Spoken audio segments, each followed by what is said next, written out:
Welcome to Mufti Muhammad Nadeem Hussaini official YouTube channel. Mufti صاحب کے channel کو سبسکرائب کریں تاکہ ہر آنے والی ویڈیو سے باخبر رہیں۔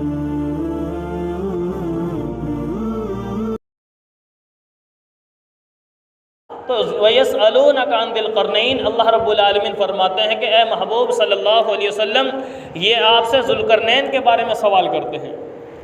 قُلْ سَأَتْلُو عَلَيْكُمْ مِنْهُ ذِكْرًا، آپ فرما دیجئے میں اس کا ذکر تمہارے سامنے کرتا ہوں۔ اس کو اللہ نے ایسی سلطنت دی تھی، ایسی بادشاہت دی تھی کہ پوری دنیا پہ حکمرانی کی اس بندے نے۔ مسلمان تھا، سمجھ آ رہی ہے؟ تھا وہ مسلمان، انصاف کرنے والا ایک عادل حکمران گزرا ہے اس دھرتی پہ پوری دنیا میں، اور اللہ نے وہ اسباب پیدا کیے تھے ان کے لیے کہ جو کچھ کرنا چاہے مکمل اختیار تھا، ان کو مکمل اختیار اللہ نے دیا، وہ اسباب بھی دے دیے۔ آپ اندازہ لگائیں گے کتنے اسباب اللہ نے دیے تھے۔ یہ قرآن پاک کا پورا ایک صفحے سے زیادہ میں ان کا واقعہ مذکور ہے، ایک صفحے سے زیادہ، تقریباً 20-22 لائنیں اس کے اندر یہ واقعہ ذکر ہے۔ تو میں ساتھ ساتھ مختصر اس کا ترجمہ اور مفہوم آپ کے سامنے عرض کرتا ہوں۔ فرمایا اِنَّا مَكَّنَّا لَهُ فِي الْأَرْضِ، ہم نے ان کو زمین میں قدرت دی، زمین میں بادشاہت دی ان کو۔ وَآتَيْنَاهُ مِن كُلِّ شَيْءٍ سَبَبًا، اور ہم نے ان کو ہر قسم کے اسباب بھی عطا کر دیے۔ فَأَتْبَعَ سَبَبًا، جب ہم نے ان کو یہ چیزیں عطا کر دی تو وہ ایک راستے کی طرف ہو لیے۔ جب وہ ایک راستے کی طرف ہو لیے تو فرمایا کہ حَتَّى إِذَا بَلَغَ مَغْرِبَ الشَّمْسِ، توجہ، حَتَّى إِذَا بَلَغَ مَغْرِبَ الشَّمْسِ، سورج غروب کدھر ہوتا ہے؟ مغرب میں۔ کہاں پہ غروب ہوتا ہے جی؟ مغرب میں۔ تو فرمایا کہ اس نے سفر شروع کیا یہاں تک کہ جہاں پر سورج غروب اور دنیا کی انتہا پر جا پہنچا ہوا، کوئی آگے تصور ہی نہ رہا جہاں دنیا کا، وہاں تک وہ انسان گیا ہے۔ سمجھ آئی؟ تو اللہ رب العالمین فرمایا حَتَّى إِذَا بَلَغَ مَغْرِبَ الشَّمْسِ، جب وہ سورج کے غروب ہونے کی جگہ پر پہنچا، وَجَدَهَا تَغْرُبُ فِي عَيْنٍ حَمِئَةٍ، اور اس نے سورج کو غروب ہوتے پایا ایک سیاہ چشمے میں۔ ظاہر ہے پانی ہی پانی آگے آگے، تو دور تک پانی ہو تو کیا نظر آئے گا؟ وہ سیاہ پن نظر آنا شروع ہو جائے گا، اور ایسا لگ رہا تھا کہ وہ اس چشمے میں، اس سمندر میں ڈوب رہا ہے، وہ سورج اس چشمے اور اس سمندر میں ڈوب رہا ہے، حالانکہ سمندر میں نہیں ڈوب رہا، سمندر سے بھی پار، ٹھیک ہے؟ پتہ چلا کہ یہاں سے آگے آبادی نہیں ہے، تو وہاں پر جب پہنچے تو فرمایا وَوَجَدَ عِندَهَا قَوْمًا، وہاں پر ایک قوم کو دیکھا، ایک قوم تھی وہاں پر۔ تو وہ قوم کیا فرمایا؟ قُلْنَا يَا ذَا الْقَرْنَيْنِ، اے ذو القرنین، ٹھیک ہے، یا ذا القرنین اما ان تعذب و اما ان تتخذ فیہم حسنا، اے ذو القرنین ہم نے آپ کو جو اختیار دیا ہے آپ اپنا اختیار استعمال کریں، چاہے تو ان کو عذاب دیں آپ، ٹھیک ہے، قتل کر دیں اس قوم کو، چاہے ان کو حسن سلوک کے ساتھ ان کے ساتھ پیش آئیں۔ سمجھے؟ مطلب یہ تھا کہ روایات سے معلوم یہ ہوتا ہے کہ ان تک دین کی دعوت پہنچ چکی تھی کہ یہ مسلمان نہیں ہوئے، تو لہٰذا اب آپ کو اختیار ہے، چاہے تو جاتے ان کو اڑا دو، چاہے ان کو پہلے دعوت اسلام دو، جو اسلام قبول کر لیں اسے چھوڑ دینا، جو اسلام قبول نہ کریں اس کو اڑا دینا۔ تو یہ اس نے جو دوسری صورت اختیار کر لی تھی، جو تھا کہ پہلے دعوت دیں گے، جو مان لے گا چھوڑ دیا جائے گا، نہیں مانے گا اسے قتل کر دیا جائے گا۔ تو ذو القرنین نے یہی صورت اختیار کی ہے۔ تو بہرحال اللہ تعالیٰ نے ان کو یہ اختیار دیا تھا، وہاں تک گئے کہ جہاں پہ سورج غروب مغرب تک آخری حد تک چلے گئے، تمام علاقوں کو فتح کرتے ہوئے گئے تھے، اسلام نافذ کرتے گئے۔ اب اندازہ لگاؤ کہاں تک ان کا معاملہ تھا۔ تو اس کے بعد آگے فرمائے قال اما من ظلم فسوف نعذبه ثم يرد الى ربه فيعذبه عذابا نكرا، ذو القرنین کہنے لگے کہ جس نے جو ظلم کرے گا یعنی اسلام نہیں لائے گا، ہم اس کو عذاب دیں گے۔ عذاب سے کیا مراد ہے؟ اس کو قتل کر دیں گے، اور پھر اس کو ہم بھیج دیں گے اس کے رب کی طرف تاکہ وہ اگلا عذاب شروع ہو جائے۔ اس کا مراد یہی تھا کہ بھی دنیا جب قتل ہو گیا، کفر پہ گیا، تو آخر جہنم کا سلسلہ شروع ہو گیا اس کا۔ تو وہی فرمایا اور وَأَمَّا مَنْ آمَنَ وَعَمِلَ صَالِحًا، اور جو ان میں سے ایمان لائے گا اور نیک اعمال کرے گا، فَلَهُ جَزَاءً الْحُسْنَى، اس کے لیے ایک بہترین ٹھکانہ ہوگا ہمارے پاس، اور وَسَنَقُولُ لَهُ مِنْ أَمْرِنَا يُسْرًا، اور ہم اس کے معاملے میں اچھا رویہ اختیار کریں گے اس کے ساتھ۔ ثُمَّ أَتْبَعَ سَبَبًا، یہ ان کا مغرب تک کا سفر ہو گیا، سمجھ آ رہی ہے؟ ایک سفر، انہوں نے 3 سفر کیے ہیں، پوری دنیا پہ انہوں نے حکومت کی ہے، لیکن 3 حصوں پہ یہ سفر کر سکے تھے، لیکن باقی پھر قدرت کا نظام، تو یہ چلے گئے جب مغرب کا مکمل سفر کر کے وہاں سے واپسی آئے، فَأَتْبَعَ سَبَبًا، پھر انہوں نے ایک نیا راستہ اختیار کیا۔ نیا راستہ اختیار کرنے کے بعد کیا فرمایا؟ حَتَّى إِذَا بَلَغَ مَطْلِعَ الشَّمْسِ، پھر یہ سورج طلوع ہونے کی جگہ پر چلے گئے، مغرب سے نکلے، جہاں پہ سورج طلوع ہوتا ہے مشرق کی طرف، وہ آخری کنارے تک جا پہنچے یہ۔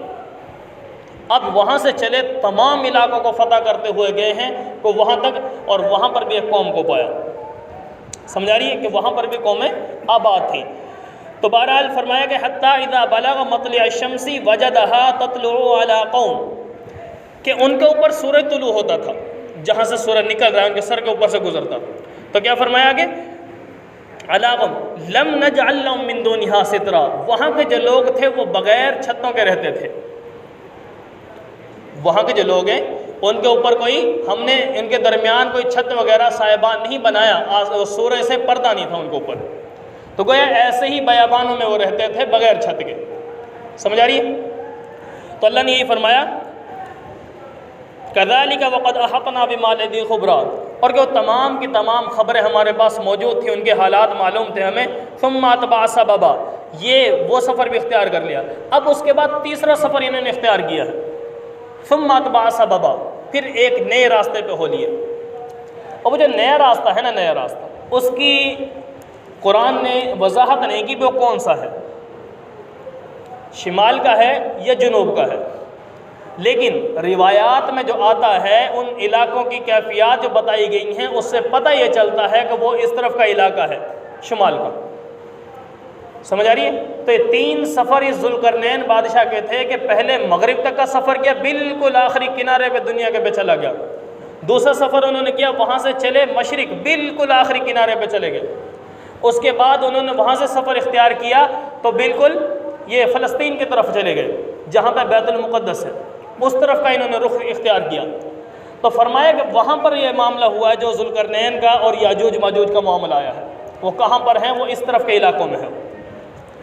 تو بہرحال اصل یہ ہے کہ اللہ رب العالمین نے مخصوص کوئی علاقے کی تعین نہیں کی کہ فلاں علاقے میں ان کو قید کیا گیا اور فلاں پہاڑ میں، کوئی تعین نہیں ہے، ٹھیک ہے؟ روایات میں ادھر ادھر آتا ہے، کچھ اسرائیلی روایات ہیں، کچھ تاریخوں لوگوں کی تاریخیں ہیں ان کی بیان کرتا ہے، کسی نے ایک دوسرے کی تاریخ کو غلط کہا ہے، وہی ترتیب چلتی ہے کس سے بنے ہوئے ہیں۔ تو بہرحال میں عرض یہ کر رہا تھا کہ انہوں نے جب سورج طلوع ہونے کی جگہ پر چلے گئے، وہاں سے واپسی آئے ہیں وہ کس طرف؟ شمال کی جانب چلے گئے، بالکل اس طرف کنارے پہ گئے۔ تو آگے کیا فرمایا؟ حتیٰ اذا بلغ بین السدین وجد من دونہما قوما لا یکادون یفقہون قولا، کیا فرمایا کہ پھر وہ چلے گئے سدین، 2 دیواروں کی طرف، 2 دیواروں سے مراد 2 پہاڑ ہیں، جن 2 پہاڑوں کے درمیان یہ یاجوج ماجوج قوم رہتی تھی۔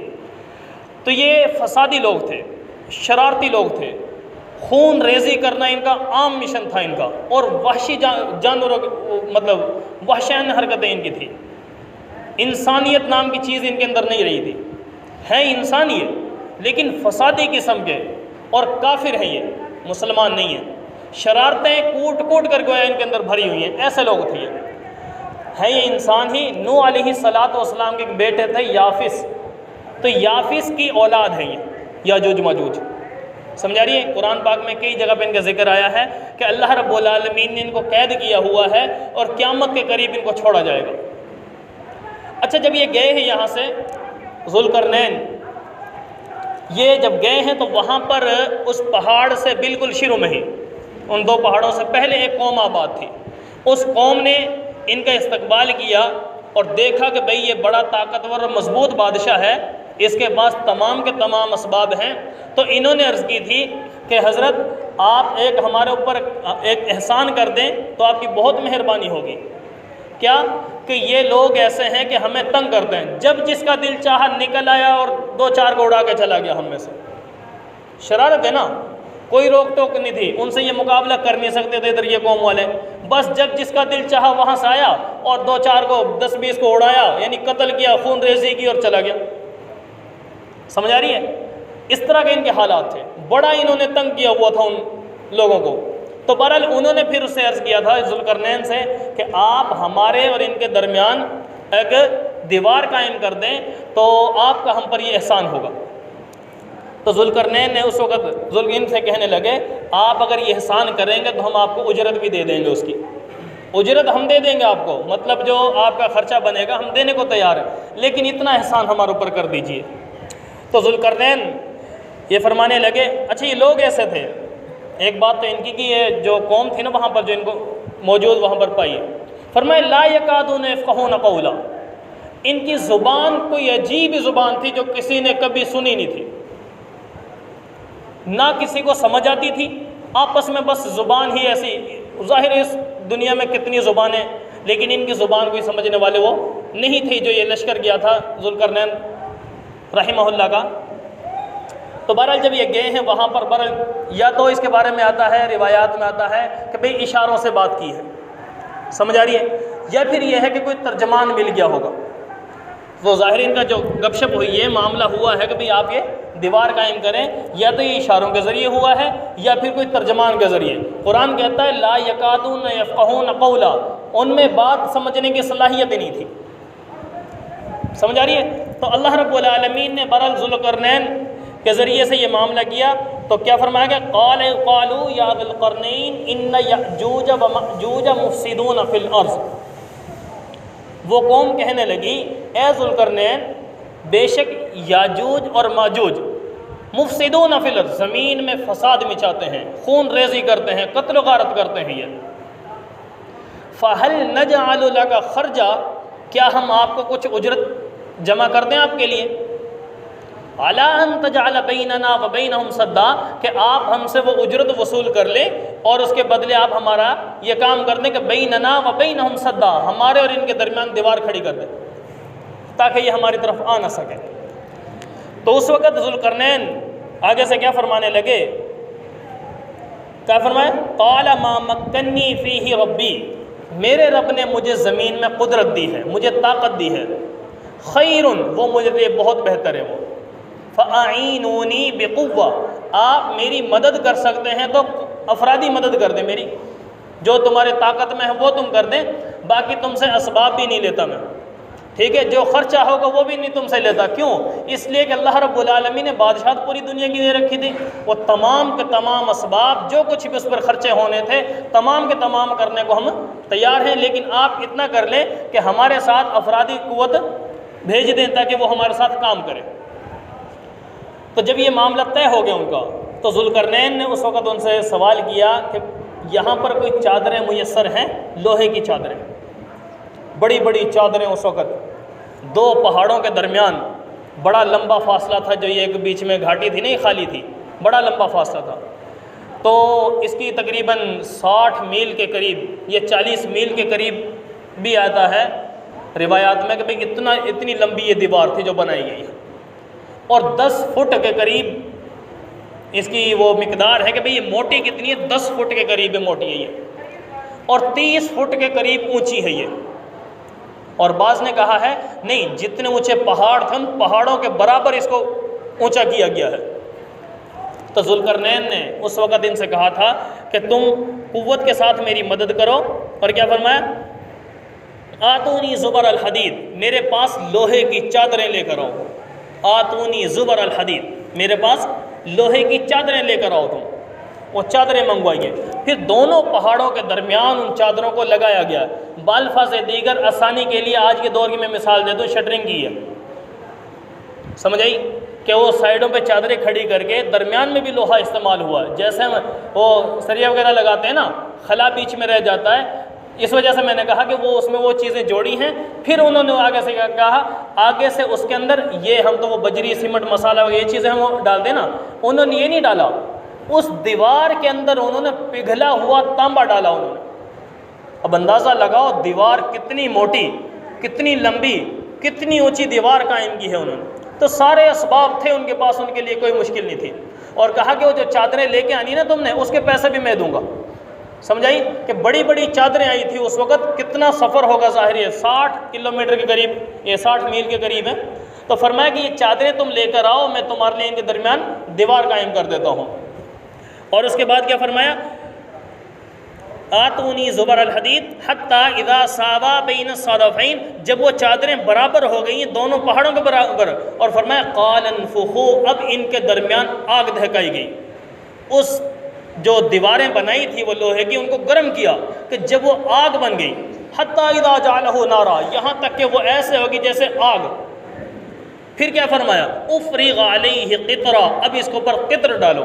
قطر کہتے ہیں پگھلا ہوا تانبا, صرف تانبا اس کے اندر ڈالا ہے, کوئی اور مٹیریل اس کے اندر نہیں ڈالا. یہ اللہ رب العالمین کی قدرت ہے. اور پھر بتا دیا کہ اللہ رب العالمین نے جب وہ دیوار قائم ہوگی, اب دیوار وہ توڑنے کے کسی کے بس میں نہیں ہے وہ. اس کے بعد وہ یاجوج ماجوج اس طرف آ بھی نہیں سکے دوبارہ, اس کے اوپر چڑھ بھی نہ سکے, اس کو ختم بھی نہ کر سکے. اور آگے فرمایا فَمَسْطَاعُوا أَن يَظْهَرُوهُ, اور ان کے لیے طاقت نہیں ہے کہ اس پر چڑھ سکیں وہ. وَمَسْتَطَاعُوا لَهُ نَقْبًا, ان کے اندر اتنی بھی طاقت نہیں ہے کہ اس کے اندر سوراخ کر سکیں وہ. قَالَ هَذَا رَحْمَةٌ مِّن رَّبِّي, کیا فرمایا کہ یہ میرے رب کی رحمت ہے, مجھ پر بھی اور ان لوگوں پر بھی جن کو پر یہ رحمت ہوئی, یعنی جن کی جان بچ گئی اس سے.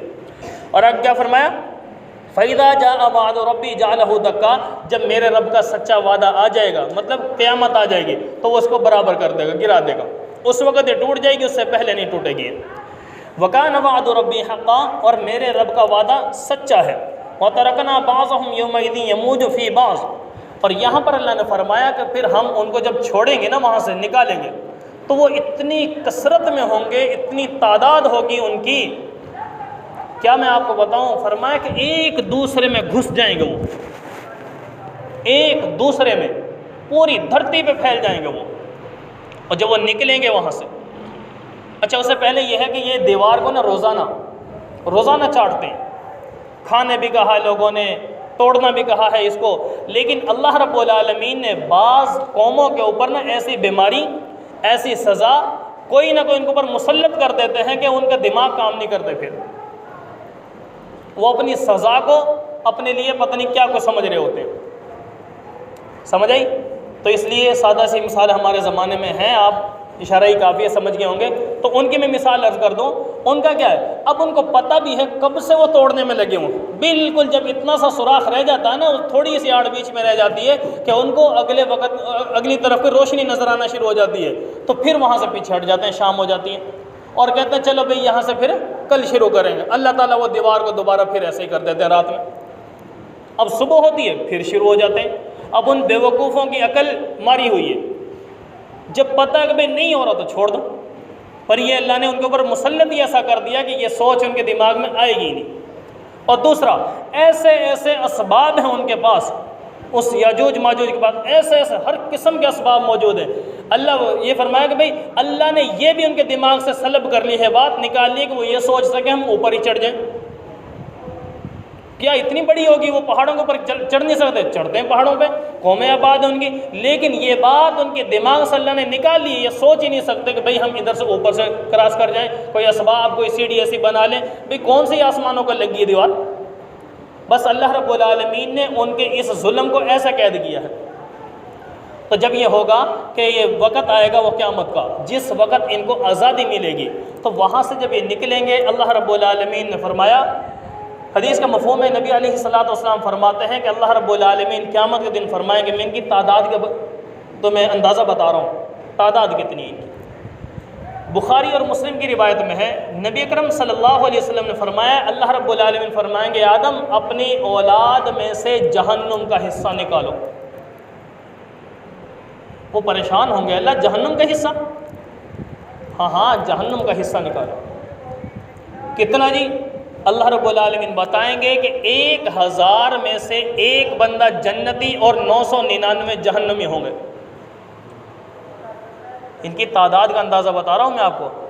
حدیث کا مفہوم ہے, نبی علیہ الصلوۃ والسلام, یہ جو بخاری کی روایت میں آپ کے سامنے بیان کر رہا ہوں, کیا فرمایا کہ بھئی ان کی تعداد اتنی زیادہ ہوگی کہ 999 افراد ان کے ہوں گے اور ایک انسان ان کے مقابلے میں جنتی. اتنی تعداد ہے ان کی. اچھا اس سے بڑھ کر ایک اور روایت کے اندر ہے، یہ غالباً بیہقی کی روایت ہے، کیا فرمایا کہ اللہ رب العالمین نے جو انسان ہے تمام انسانوں کے 10 حصے کیے، ایک حصہ مسلمان اور 9 حصے ان کے ہیں، اتنی تعداد ان کی۔ تیسرا ان کی تعداد کے بارے میں فرمایا کہ جب یہ وہاں سے نکلیں گے نا، ایسے وہ گر رہے ہوں گے، دیوار ٹوٹے گی، پہاڑوں سے جیسے کوئی چیز ایک دوسرے پر پھسلتے ہوئے جیسے آ رہے ہوں، اتنی تعداد ہوگی کہ یہ بحر تبریہ ایک دریا ہے وہاں پر، ٹھیک ہے، وہ بحر تبریہ، وہ تبریہ کے پاس گزریں گے نا دریا، یہ سارا پانی ایسے چوس جائیں گے اس کا کہ ان کا اگلا حصہ سارا پانی پی جائے گا، اور پیچھے والا حصہ سوچ رہا ہوگا کبھی اس میں بھی پانی ہوتا ہوگا، یہ پتہ نہیں کہ ابھی چند لمحے پہلے ختم کیا انہوں نے، سمجھ آئی؟ اور چوتھی بات ان کی تعداد کے حوالے سے، اتنی تعداد ہوگی کہ ان سے لڑنا ممکن نہیں ہوگا، لڑنا ممکن نہیں ہوگا۔ عیسیٰ علیہ السلام اس وقت اپنے ماننے والوں کو کوہ طور پر لے کے چلے جائیں گے، اور جو دیگر مسلمان ہوں گے وہ مخصوص جو قلعے ہوں گے، مضبوط ایسی چیزیں ہوں گی، ان میں چھپ جائیں گے، پناہ لے لیں گے، یہ ایسے خون ریزی کریں گے آ کر کہ تمام لوگوں کو اڑا دیں گے آ کر۔ اس کے بعد یہ چند لمحے، چند مخصوص وقت ہے مختصر طرح کے جو اس میں رہیں گے، اس کے بعد عیسیٰ علیہ السلام اوپر سے دیکھیں گے پہاڑ سے، تو اللہ سے دعا کریں گے اللہ تو ہی رحم فرما۔ اب یہ کچھ وقت ان کے پاس ہوگا کہ جب مسلمانوں کے پاس جو اسباب ہوں گے نا کھانے پینے کے، وہ سارے کے سارے مسلمان اپنا اپنا کھانے کا جو توشہ جتنا بھی ہوگا وہ سارا اپنے پاس لے کے چھپ جائیں گے، ان کا یہ اسباب ختم ہوگا کھانے پینے کا، سمجھ آ رہی ہے؟ وہ اسباب ختم ہوں گے، اتنے میں ان کا ٹائم پورا ہو جائے گا۔ جب مسلمان پریشانی کے عالم میں ہوں گے، تنگی کے وقت ایام گزارنے شروع ہوں گے، تو اللہ رب العالمین سے عیسیٰ علیہ السلام اور دوسرے مسلمان دعا کریں گے، اے اللہ تو ہی کوئی رحم فرما۔ جب رحم آئے گا اللہ فرماتے ہیں کہ ان پر ایک بیماری مسلط کر دیں گے، سب کے سب ہلاک ہو جائیں گے۔ ان کی تعداد کی طرف میں اشارہ کر رہا تھا، اب اندازہ لگے گا کہ عیسیٰ علیہ السلام جب یہ مر جائیں گے نا، سارے ہلاک ہو جائے گی قوم، تو اللہ کے نبی عیسیٰ علیہ السلام پہاڑ سے جب نیچے آئیں گے نا کوہ طور سے آ کر دیکھیں گے، فرمایا کہ ایک بالشت جگہ بھی کہیں زمین کی نظر نہیں آ رہی ہوگی، پوری زمین ان سے بھر جائے گی، ان کی موتوں سے، ان کی نسل، ان کی ساری وہ افرادیوں سے، پوری زمین میں کہیں جگہ نظر نہیں آئے گی۔ اب یہ پڑے وہاں پہ جب ہلاک ہو گئے تو پھر کیا ہوگا؟ پھر یہ ہوگا کہ پھر پریشان ہوں گے، عیسیٰ علیہ السلام دعا کریں گے، مسلمان دعا کریں گے، اللہ ہمارے بس میں تو کچھ نہیں ہے، بدبو پھیل رہی ہے، پریشانی کا عالم ہے، اللہ تو کرم فرما۔ اللہ پھر مخصوص پرندوں کو بھیجیں گے، ایسے پرندے روایات میں آتا ہے جن کی گردنیں اونٹ جیسی ہوں گی، وہ آئیں گے، ان کو اٹھائیں گے، ٹھیک ہے، اور بعض تو آتا ہے کہ یہ دریاؤں کے اندر پھینک دیں گے، سارے وہ جب بالکل یہ صفایا ہو جائے گا، پھر اللہ رب العالمین عالمی بارش برسائیں گے، پوری زمین پر بارش ہوگی، پوری زمین پر، اور پانی ہی پانی ہو جائے گا، وہ پانی پوری دھرتی کو پاک کر دے گا، ان کے جراثیم سے بالکل پاک ہو جائے گی۔ جب وہ پاک ہو گئی، ایسے ان سے چھٹکارا ہوگا۔ اس کے بعد عیسیٰ علیہ السلام کا دور جو چل رہا ہوگا کہ اللہ رب العالمین اس وقت اتنا امن ہو جائے گا، کفر تو مٹ گیا نا سارا، اتنی زمین کو حکم ہوگا کہ زمین تو اپنی تمام کی تمام برکتیں نکال دے، تمام اپنے غلے نکال دے۔ فرمایا اتنا سبزہ ہوگا، اتنی فصلیں ہوں گی، اتنے جانوروں کے دودھ میں برکت ہوگی۔ فرمایا کہ ایک اونٹنی کا دودھ، ایک گائے کا دودھ، ایک بکری کا دودھ پورے قبیلے کے لیے کافی ہو جائے گا، پورے گھرانے کے لیے ان سے وہ دودھ نہیں ختم ہوگا ایک جانور کا۔ اتنا امن چین ہو جائے گا، اتنا امن چین ہو جائے گا، حتیٰ کہ جانور، کیڑے مکوڑے، سانپ بچھو، درندے، یہ بھی ایسے پھر رہے ہوں گے، حتیٰ کہ سانپ بچھو کے روایت میں آتا ہے اگر مسلمانوں کے بچے سانپ کو پکڑنا چاہیں گے نا، وہ ڈس نہیں سکے گا، کچھ نہیں کہے گا، ان سے پکڑ کھیلنے لگیں گے، کوئی درندہ کسی جانور پر حملہ نہیں کرے گا، حتیٰ کہ مسلمانوں میں کوئی ٹوٹ پھوٹ نہیں رہے گی، کسی کے دل میں کینہ، بغض، حسد کچھ بھی نہیں ہوگا، سب ایک دوسرے کے ساتھ ایسے ہو جائیں گے، سمجھ آئی؟ اور اس کے بعد کیا فرمایا؟ پھر اتنی مال کی کثرت ہوگی کہ تمہیں زکوٰۃ لینے والا کوئی نہیں ملے گا، زکوٰۃ لینے والا کوئی نظر نہیں آئے گا۔